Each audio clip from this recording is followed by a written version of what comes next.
Hello, welcome to Babbles Travelling Yarns. I'm really making an effort with this one now. So this is, I think it's episode 143, which when you consider I started this podcast in 2016 and now it's 2023, it's not very many. But at the same time, it's 43 times that I've put myself on camera and put myself out there and said hello to everybody. And we always have great chats in the comments, so I'm here. It's not been that long since my last podcast. Maybe a week, maybe less than a week.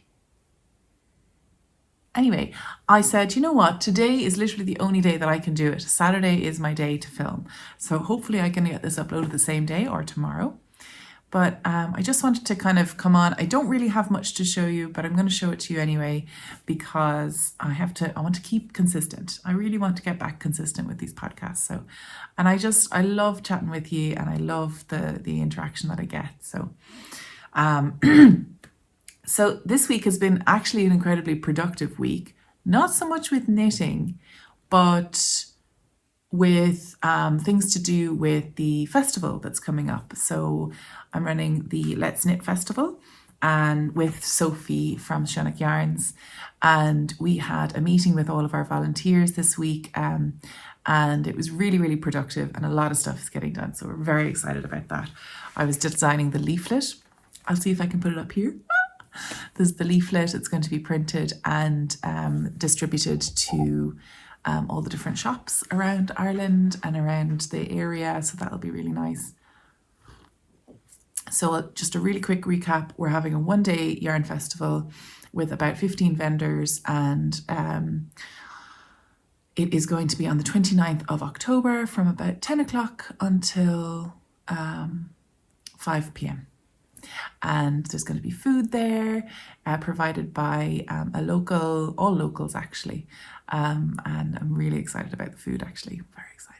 Hopefully we get good weather so we can sit outside, but we'll also have seating areas inside. And we're going to focus on community and the marketplace this year. Possibly next year we will concentrate more on workshops, but we're going to start simple, seeing as myself and Sophie both have incredibly busy lives right now. So we're really excited with the bunch of volunteers that we have on board. So nice to have people so keen and so excited for a festival again. And especially in the west of Ireland, they're very, very, very happy about being involved. So that's really nice.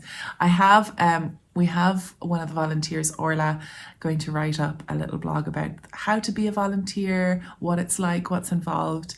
And if anyone is interested in maybe taking part in the future, it's just an interesting little concept. So yeah, we've lots of little projects going on in the background. We have little treats for attendees. The ticket price is free. It's free to enter this year because this is the first year. So we are keeping it very simple and just focusing on community and helping vendors have a space to showcase their beautiful products. So I'm not going to be selling this year. I haven't had the time to make anything. So yeah, I might contribute to a raffle or something like that if there's something happening, but I don't intend to sell and have a booth, which probably isn't very good for monetarily, but I don't have the time, so it's fine.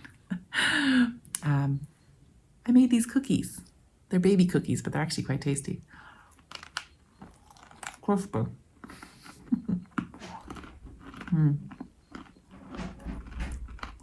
I kind of overcooked them, so they're not baby cookies no more. Anyway. It's basically a banana, peanut butter and flour, and you just mix it up, roll it out, cut it out, and drizzle some dark chocolate on top. You don't have to just drizzle anything on top, but she really likes it, obviously. Get down! No! Not the butter! Get down out of that! I swear to God. What do you like? Oh my God. Here, now. You have to say hi to the people now. Oh, just escaped. That was Peanut. She decided, you know what? I'm going to take this opportunity to sneak up into that open press and lick the butter. Gross. So gross. Our cat's so disgusting. Anyway, I'm gonna have to throw out the butter now. Oh. So, welcome to my sitting room. So today, or this week, I actually had a great opportunity to go up to Dublin. And I was going up for work. There was a meeting, but it meant that I got to knit for like 3 hours, an hour and a half up and an hour and a half back. Amazing. So I did quite a lot. I made quite a lot of progress on my little Halloween outfit for my little baby. So this is based on the pattern Strange Brew by Tin Can Knits. And I am knitting it with some DK weight Briar Patch yarns. I was looking everywhere for a pattern with a cobweb design. Couldn't find it. Didn't exist. Did exist, but wasn't available anymore. Andy Satterland had a cardigan with that design, but it was discontinued, I think. So couldn't find it, so I had to make it up. And then it got to a point where my numbers didn't match the Strange Brew design anymore. Shocking, because my numbers never match anything. And I reached what I call the point of no return. This pattern has seen me through to the start of the project, and now I can discard the pattern and move on into my own world. This is the section at the map that we call There Be Monsters, because it might not work out, but I think it will. It's fairly simple. A top-down sweater. It's a yoke design. So I've done all of the oh, it's really cute on the inside too. Oh, cute. So I've done all the color work. Now we're onto the body. So I separated it out. So my kind of trick for top-down sweaters is if you're doing a raglan, you split it into 4 and you just increase, you know, that way. Yeah. And then for a top-down sweater, what I did add on short rows, like it was suggested in the pattern, underneath the color work before I split for the sleeves. So this is short rows on the front. You can see it's a lot less. Oh, I can't remember. No, this is the back. Yes, because it's got the string at the back. And you can see where I messed up and there's a jog, and that's fine. It's totally fine. It's at the back. Who cares? And then to actually split for the sleeves, I counted all the stitches around and then divided by 4. And I think it was like 185 stitches or something. Yeah, so almost 200. So what I did was I put 50 on the front, 50 on the back, and then 42 and 42. So yeah, not quite dividing it in 4. I just put a little bit less on the sleeves and more on the body. Don't know if that's the right thing to do, but it's what I did. So I think it was Elizabeth Zimmerman that had the whole kind of recipe for knitting a sweater. Is you basically the amount of stitches that needs to go around your arm is the same across the top here. It doesn't seem like it. It seems like you need more here. And sometimes you do need more here if you've got big boobs. But babies and kids don't have boobs. So they're kind of the same front and back, so there's no real, so it's just straight up and down. Now the only thing is it just needs to come up a little higher on the back, which is why I did those short rows at the back. So yeah, I'm just on the body now, and I was going to, oh my gosh, someone sent me this amazing designer. Oh, what's her name? I'll put it up here. But she has these, she has this cowl design, but her thing is all of these little micro kind of color work charts that she has printed out on cards. I love it. So you can literally take out your cards and just like stack them on top, and it's like, it reminds me of, do you ever remember that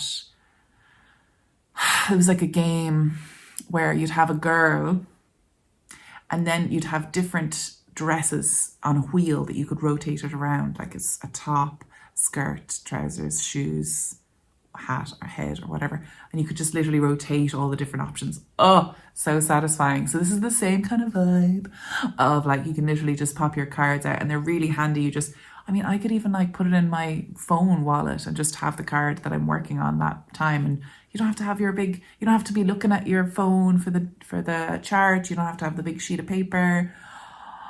Amazing. The only thing I think might be an issue is losing the cards, but like, yeah. Anyway, so I'm seriously considering buying it, the downloadable thing, and printing out the cards and laminating them. Big nerd. Anyway, so I was thinking, because she has this beautiful, I think she has a sale on at the minute for her autumn colorways. Look how tiny this is. And she's got like little ghosts and pumpkins and cute leaves and things like that in her design. She also has winter, summer. She has autumn, winter, summer, spring. And then she also has like different seasons, different kind of events and stuff. Oh, I can't remember her name off the top of my head, but I'll put it down here on the bottom of the screen. So that's what I'm at here with this project. I did catch my floats every 5 stitches, but there are some which are a little bit loosey-goosey because I obviously missed them. So if you see here, I caught these floats and then I missed this one. So I was catching them not on the same, I caught this one on the same stitch all the time. So they kind of look nice and they're kind of neat, but I didn't catch all of them. Like this one here is a bit loose. Oh, I think that's just the extra. Anyway. So I put the sleeve stitches on waist yarn onto the side, and I added on, I think, just 2 stitches under here, and the same on this side. So I have it on this yarn. I might change that yarn because it's the same one. So over time, it might actually start to felt and be quite difficult to get out.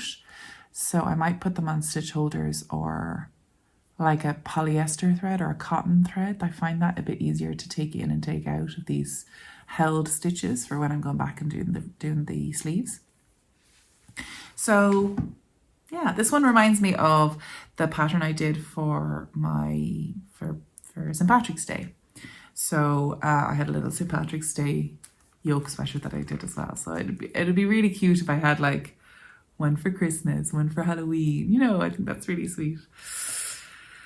So that is all of the knitting, and I'm just at this lovely stage now where I'm just going round and round and round and round and round, which is so nice. Also, I washed my hair today.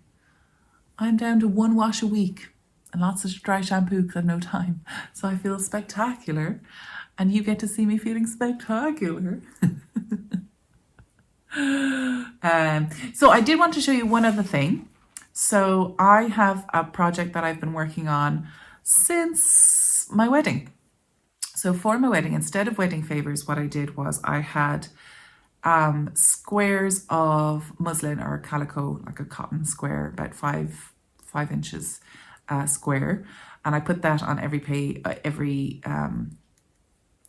table, and I put a little pen and a little notepad saying, write your well wishes for us. We're going to put this into a wedding quilt.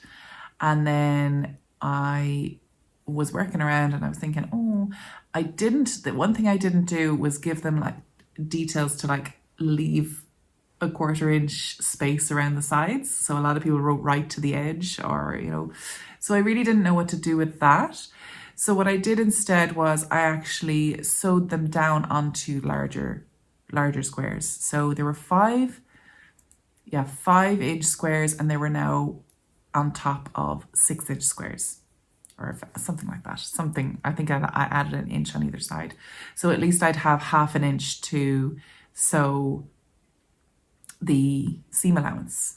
I'll show you what I mean now when I put this down. It's hard to stop knitting when you start, you know. So this is my wedding quilt. I finished the top of it, and I literally put her down and then got up, because normally I just stay in bed with her and go to sleep or stay on my phone and scroll. So I got up and used my evenings. And so this is what I have. Super pretty. So so Heidi understood the assignment, of course. So she left lovely space around the sides. Oh, but not everyone did. And I had to make sure that everything was, what's the word? Uniform. Obviously in a quilt, you need to make sure. So There's some beautiful ones here. Like, oh, this one is so pretty. So this was my cousin who literally drew me on the day.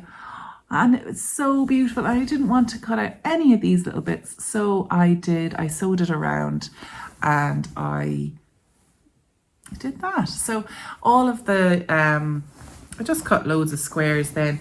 And I thought I would do everything on the one. You know, I didn't think I would have filler squares, but actually I am in love with how this filler squares situation worked out. So there's some really cute. This, I wonder, can I, is that, it's not for kids, but it's very accurate. Excuse me. And there's some lovely little messages throughout, and it's just so nice. So I plan on, so our colours for the wedding were these sort of colours here. So it was like magentas, teals and greens. So I was thinking I did mostly blues and greens on the colours. So on the edges I was going to actually have a magenta or like a pink fuchsia border. I think that would be like beautiful. I think it would really, these are actually the same colours. This was from Heidi as well. So these are the same wedding colours that I had. So it'd be nice to have a little theme through. So I was thinking of doing like a fuchsia pink or something border. So I need to add that before I sandwich it and quilt it, like actually do the quilting. What I want to do is I really want to go down to, there's a shop in Shannon, I think it's called the Irish Quilter or something like that, but she has a long arm quilt and she does classes and teaches you how to use them, and then you can rent it out. And I'm like, yes please. So what I want to do is I want to make a number of quilt tops and then go down and do that class and be there for the day and do it all in one go. I think that would be really nice. I don't really know how to do the quilting though, because I feel like the quilting would kind of distract this message. I said it in white. Maybe I could quilt just these squares and leave these blank and just do like a stitch in the ditch. Or maybe, I don't know what to do with that. I would love to do like real puffy. I'd love to have this like squares, maybe I could do a lot of quilting on these corners so the center would like puff out. I think that would be cute, but are they too big? Would I have to use a lot of batting? I don't know. I don't really know. I could hand tie. Does not go crazy. Although hand tying probably would be best for that puffy technique that I want. I don't know anything about hand tying. I must look that up. Any quilters, give me your opinions.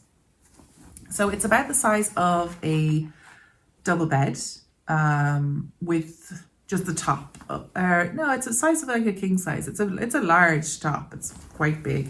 So backing it and sandwiching it is going to be a little bit pricey. So we'll hold off on that for a little while, but it's so nice. I have pre-washed everything as well.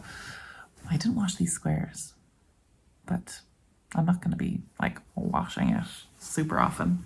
Hopefully. Sorry, the alarm interrupted us. So that's basically what I've been doing. I'm at the hair the whole time now. I can see myself doing it. I've got one of my butterfly clips. I'm just going to put it back now because it's starting to annoy me. I don't like my hair being down. I'm actually taking part in a CPD assessment as well at the same time.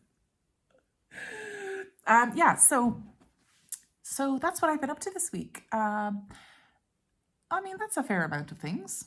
I'm happy with that. I'm wearing it started to get really cold. The weather was beautifully hot last week and now it's freezing again. So we lit the fire last night for the first time. I ordered a load of wood. Actually, the wood has just arrived, so I need to go out and put it in the shed now. But I'm wearing the, I think this is the Pebble. Hang on. Do I have a label? Oh, label? No. Did I take off the label? That's sad.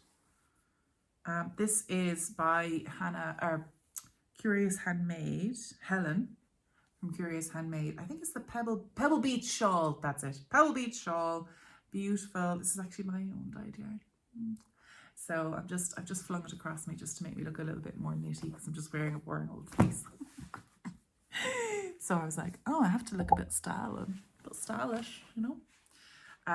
So I'm going to eat the rest of this cookie, do the follow-up chats and see if I can remember that, and clean the kitchen. That's my week. That's my weekend. And the wood. I'm gonna have to stack all the wood. There's something very satisfying about stacking wood though, so looking forward to that in a weird way. I need to prep my back for that nonsense though. I need to do some stretches because it's gonna be intense.